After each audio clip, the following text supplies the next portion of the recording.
ও আমারও ছেলে বাবা।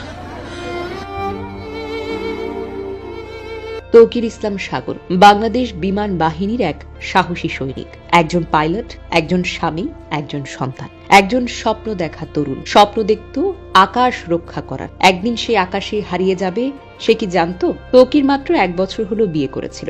নতুন বউয়ের হাসি তখন তার ছোট ঘরের প্রত্যেকটি কোনায় মেখেছিল। তাদের একসঙ্গে ছুটি কাটানো হয়নি, ঘোরা হয়নি, পাহাড় দেখা হয়নি, সমুদ্র দেখা হয়নি। তৌকির বলেছিল, প্রশিক্ষণ শেষ হলে আমরা ঘুরতে যাব, তোমাকে আকাশ দেখাবো। কিসের আকাশ? যে আকাশ সে রক্ষা করত, সে আকাশে একদিন তাকে কেড়ে নিল। অবশেষে সে আকাশেই ছড়িয়ে গেল শুধু ধোঁয়া, আগুন আর কান্না। 21শে জুলাই 2025 সোমবার দুপুর 1:06 F-7 BGI যুদ্ধ বিমান নিয়ে আকাশে উড়ে যান ফ্লাইট লেফটেন্যান্ট তৌকির। মাত্র 12 মিনিট পর ঢাকার উত্তরা মাইলস্টোন কলেজের উপর ভেঙে পড়ে তার বিমান।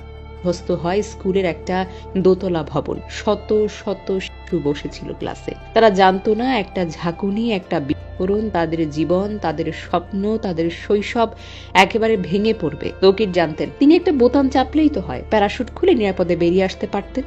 তিনি তা করতে পারতেন, কিন্তু করেননি। সহজেই বাঁচতে পারতেন, কিন্তু সেটা তিনি করেননি। তিনি চেয়েছিলেন ঘনবসতিপূর্ণ এলাকা এড়িয়ে বিমানটি জনশূন্যে কোথাও নামাতে। তিনি চেষ্টা করেছিলেন, প্রাণপণ চেষ্টা করেছেন, একটা জীবন নয়, শত শত জীবন রক্ষা করতে। কিন্তু বিধাতা কি আর শুনেছেন তার কথা? দুপুরের আকাশে কালো ধোঁয়া ছড়িয়ে পড়ে, আর বিকেলে 3:45 ঢাকার CMH এ শেষ নিঃশ্বাস ত্যাগ করেন ফ্লাইট লেফটেন্যান্ট তৌকির ইসলাম সাগর। তৌকির ছিলেন একজন স্বপ্নবাজ তরুণ। শুরু করেছেন রাজশাহী ল্যাবরেটরি স্কুলে, তারপর গিয়েছিলেন পাবনা ক্যাডেট কলেজে। দেশের জন্য নিজেকে উৎসর্গ করতে চেয়েছেন বলেই বেছে নিয়েছিলেন বাংলাদেশ বিমান বাহিনীকে।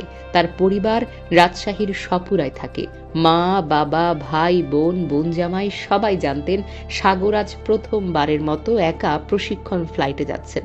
তারা গর্বিত ছিলেন, উচ্ছ্বাসিত ছিলেন। কয়েক ঘন্টার মধ্যে সেই গর্ব, সে উচ্ছ্বাস ভেঙে গিয়ে তছনছ হয়ে গেল। হেলিকপ্টার করে ঢাকায় আসার সময় তারা জানতেন না তাদের সাগর আর জীবিত নেই। এই মৃত্যু কেবল এক দুর্ঘটনা, নাকি আমাদের অব্যবস্থা, অবহেলা আর ভাঙা প্রোটোকলের প্রতিচ্ছবি। একজন পাইলট যিনি চাইলেই বেরিয়ে আসতে পারতেন প্যারাশুটে, তবু সবার প্রাণ বাঁচাতে নিজের জীবন দিলেন। রাষ্ট্র কি তাকে তার প্রাপ্য সম্মান দিয়েছে?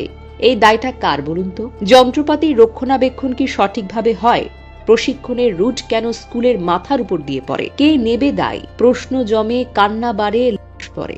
তারপর আমরা ভুলে যাই। মরলে খবর, বাঁচলে ইতিহাস। এটাই হলো আমাদের সংস্কৃতি। তৌকির ইসলাম সাগর, তিনি আর শুধু একটি নাম নন, তিনি হয়ে থাকবেন দেশপ্রেমের এক নীরব প্রতীক। একজন সৈনিক যিনি দেশের জন্য নিজের আকাশে নিঃশেষ হয়ে গেলেন। আমরা কৃতজ্ঞ, আমরা দুঃখিত, আমরা অত্যন্ত লজ্জিত তৌকিরের জন্য আর দুর্ঘটনায় নিহত 19 জনের জন্য। আমরা দোয়া করি আল্লাহ তাদের শহীদের মর্যাদা দিন, জান্নাত দান করুন। আর রাষ্ট্রকে একটা কথা বলি, এই আত্মত্যাগ যেন প্রশ্নহীন না হয়ে যায়, আর যেন কোনো তৌকিরকে আমাদের মাঝ থেকে এভাবে হারাতে না হয়।